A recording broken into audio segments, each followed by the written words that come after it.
அஸ்ஸலாமு அலைக்கும் வரஹ்மத்துல்லாஹி பரகாத்துஹு. பிஸ்மில்லாஹிர் ரஹ்மானிர் ரஹீம்.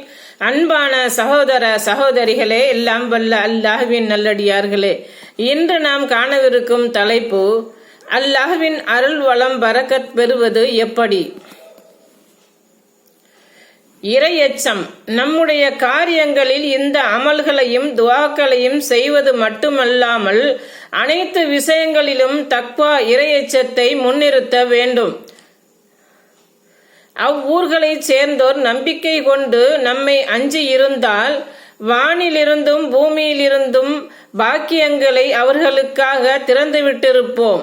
மாறாக அவர்கள் பொய்யென கருதினார். எனவே அவர்கள் தீமை செய்து வந்ததன் காரணமாக அவர்களை தண்டித்தோம். அல் குர்ஆன் அத்தியாயம் 7 வசனம் 96. அல்லாஹ்வையும் இறுதி நாளையும் நம்புவோருக்கு இவ்வாறே அறிவுரை கூறப்படுகிறது. அல்லாஹ்வை அஞ்சுவோருக்கு அவன் ஒரு போக்கிடத்தை ஏற்படுத்துவான். அவர் எண்ணி பார்த்திராத வகையில் அவருக்கு உணவளிப்பான்.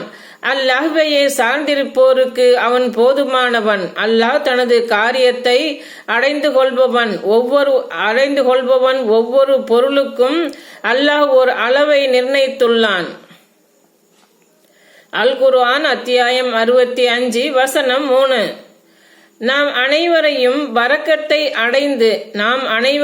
வரக்கத்தை அடைந்து முஸ்லீமாக வாழ்ந்து முஸ்லீமாக மரணிக்கின்ற நல்லடியார்களாக அந்த ஏக இறைவன் ஆக்கி அருள் புரிவானாக. ஆமீன். அஸ்ஸலாமு அலைக்கும் வரஹ்மத்துல்லாஹி பரகாத்துஹு.